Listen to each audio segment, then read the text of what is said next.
기본급이 한 1,000엔. 그래서 실제로 받은 세후 금액은 4엔입니다.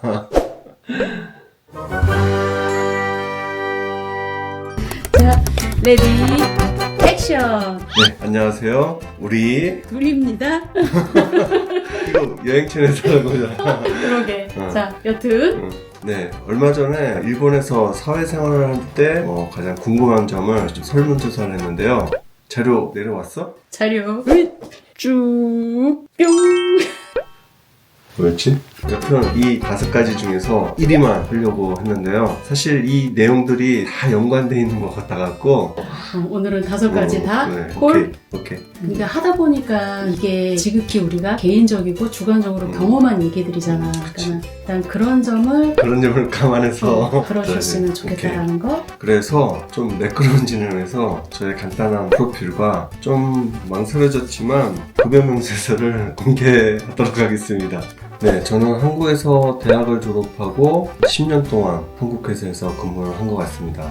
물리학 전공이라서 처음부터 게임 개발을 시작한 건 아니었고요. 한국에서의 게임 프로그래머로서의 경력은 한 5, 6년 정도 된 것 같습니다. 그 후 일본으로 이렇게 넘어와서 PC 기반의 게임을 쭉 개발하다가 한 5, 6년 전쯤부터인가 그 핸드폰에서 게임하는 거 아시죠? 네, 그렇게 모바일 게임 개발을 한 경력도 한 5, 6년 정도 된 것 같습니다. 일본어는 일본에 오자마자 본격적으로 공부를 시작하게 되었습니다. 제가 근무했던 회사는 개발자만 한 100명이 넘는 좀 규모가 있는 회사였고요. 회사가 모바일 게임 회사다 보니까 제 경력이 모바일 게임 경력만 한 5, 6년에 이전 경력 플러스 알파 그 정도에서 연봉 협상하고 들어갔던 것 같습니다.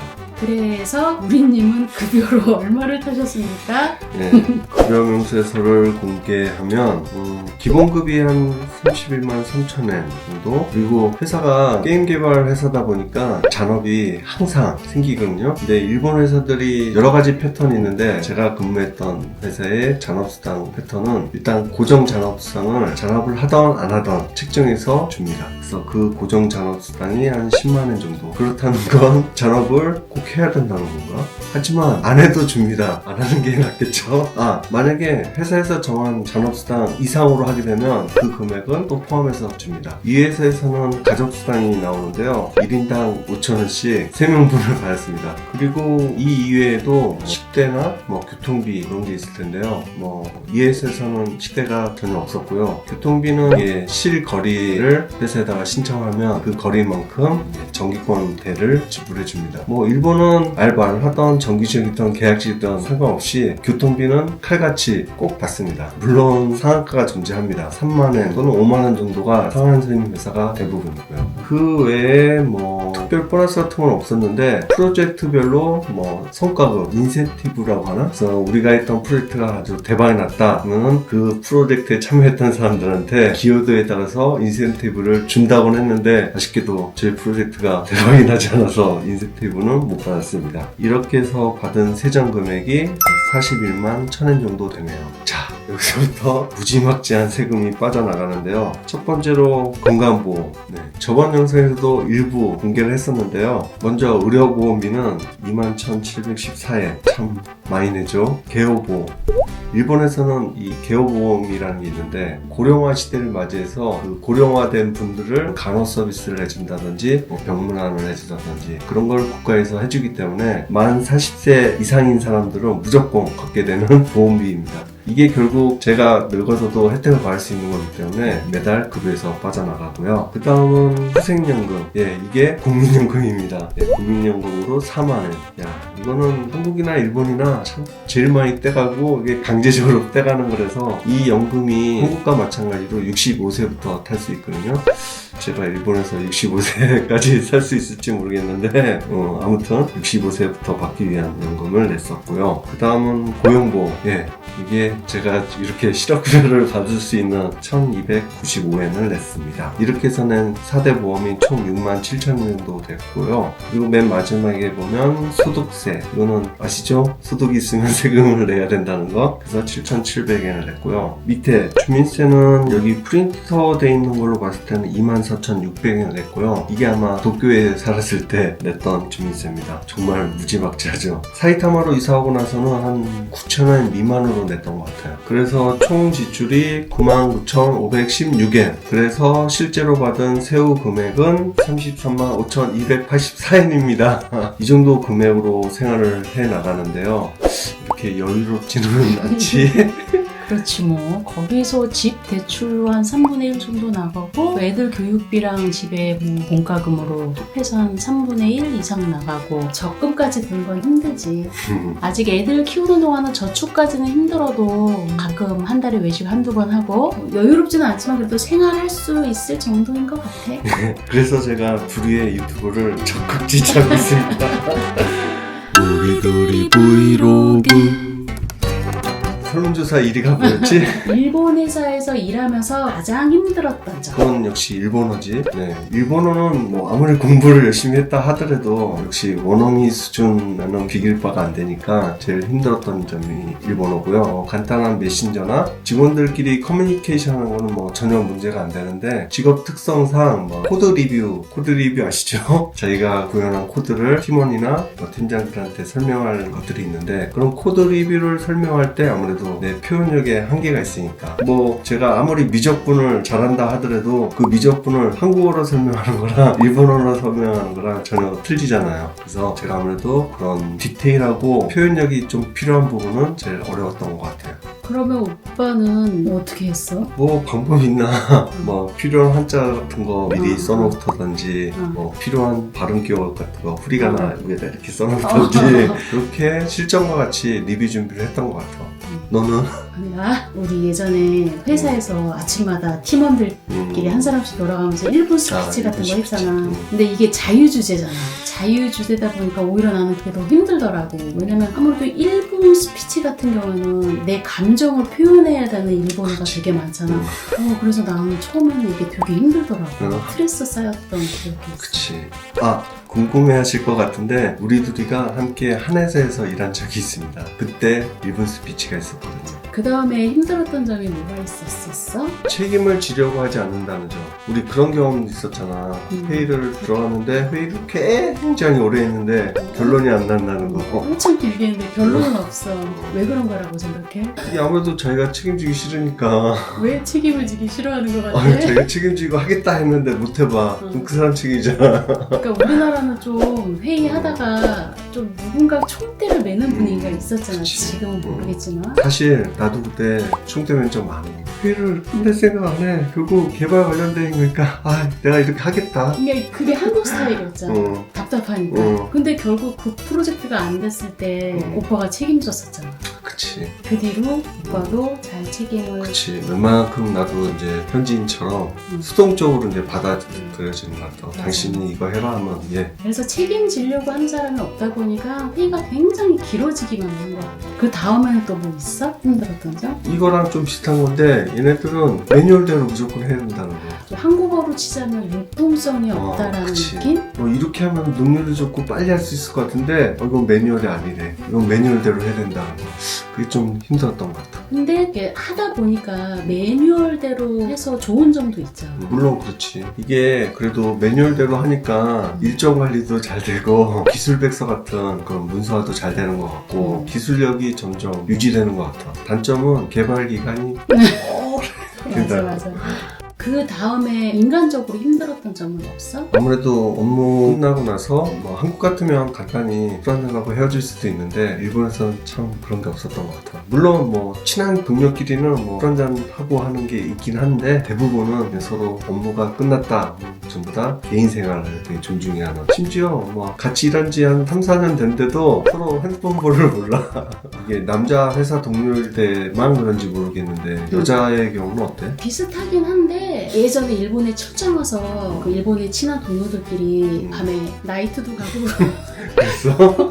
클럽도 가고 그랬거든. 근데 그런 친한 동료들조차도 뭐 전화번호까지 모르는 정도는 아니지만 서로 집에를 데리고 간다던가 집을 오라고 초대한다던가 그런 게 굉장히 드물다 그러더라고. 2위는 뭐야? 일본 회사에서의 연봉 협상은 어떻게 진행할까를 많이 궁금해하시더라고. 어떻게 했어? 이건 후보 일본하고 별 차이 없었던 것 같아. 네, 일본에서 연봉 협상 같은 경우 물론 저의 경험이지만 1년간 자기가 진행한 프로젝트에 대한 자기평가를 A부터 E까지 자기평가를 하고 내 상급자가 또 나에 대한 A부터 E까지 평가를 한 후 종합적으로 검토를 해서 인사과 담당이 1대1로 당신은 1년 동안 이런 실적과 이런 걸 했습니다. 그래서 우리 회사에서는 당신에게 앞으로의 연봉 인상이나 연봉 인하를 하겠습니다. 그렇게 진행되는 게 다들 비슷하죠? 그건. 그런 식으로 진행하고 있습니다. 그러면 연봉이 마음에 안 들어. 그럼 음. 제 연봉 협상을 요구할 수 있어? 말 그대로 연봉 협상이니까 마음에 안 들면 서로 피드백이 왔다 갔다 할 텐데 제가 봤을 땐 다 수긍하는 것 같아요. 5% 올리겠다, 10% 올리겠다 하면 네 좋습니다. 5% 깎겠다, 10% 깎겠다, 네 알겠습니다. 그렇게 많이 수긍하는 편인 것 같아요. 그리고 이런 연봉 협상 관련돼서 내가 동료들하고 쉬는 시간에 나 이번 연봉 협상 때 3% 올랐어 하고 자기의 연봉을 오픈했다가는 또 이걸 누가 고자질을 해서 누구누구씨 잠깐 인사과의 호출입니다. 가보면 당신은 왜 개인적인 연봉을 남한테 오픈하느냐 막 지적받고 그런 경우도 참 많습니다. 한국도 마찬가지죠?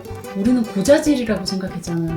살다 보니까 일본에는 회사의 룰을 어기는 거에 대해서 고자질이라고 생각 안 하고 보고 그래. 그거를 정당하게 생각해. 맞아. 일본에서는 진짜 시시콜콜한 개인사도 상급자가 다 알아. 우리는 일러 바친다, 고자질한다라고 얘기하는데 얘네들은 정당한 그게 보고고 또 아이들을 키우다 보니까 그런 보고의 문화 있잖아. 학교든 단체든 룰이 정해져 있는데 그걸 벗어나면 위 상사 책임자한테 보고해야 된다. 그치. 이런 게 좀 정착이 된 것 같더라고. 고자질과 보고의 경계가 참 애매한 것 같아요. 이런 것은 한국인이 가장 많이 받는 상처 중에 하나니까 오해하지 마시고 그냥 자연스럽게 받아들이세요. 고자질이든 보고든 나도 고자질하면 되니까. 그대로 나도 고자질해. 다음 3위는 뭐야? 3위가 급여 명세서 공개였어. 어떻게 생겼을까? 아까 보여드린 게 답니다. 패스. 그 다음 4위는 일본의 회사원과 프리터의 장단점. 이건 한국이나 일본이나 똑같지. 회사원 최대 장점 뭐야? 4대 보험 된다. 일하는 연수만큼 급여가 오른다. 물론 떨어질 수도 있지만 그리고 한 달에 공휴일이 많아도 월급은 똑같잖아. 쉬는 시간도 사실 회사 룰로는 50분 일하고 10분 쉰다라는 룰은 있지만 업무 특성상 막 일하다가 잘 안 풀리면 옥상이나 휴게소 같은 데서 언제든지 쉴 수 있는 그런 게 회사원으로서의 장점인 것 같아요.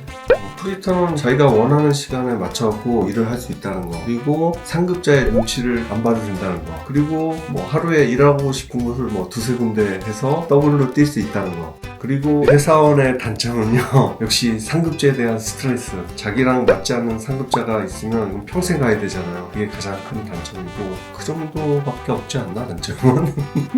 회사원이 좋아. 그리고 프리터의 단점은 일단 4대 보험이 안 된다는 거, 이게 제일 큰 단점인 것 같아요. 일하는 시간만 돈을 받는다는 거, 한 달에 공휴일이 많아서 일을 못한다, 그만큼 돈을 못 받는다는 거.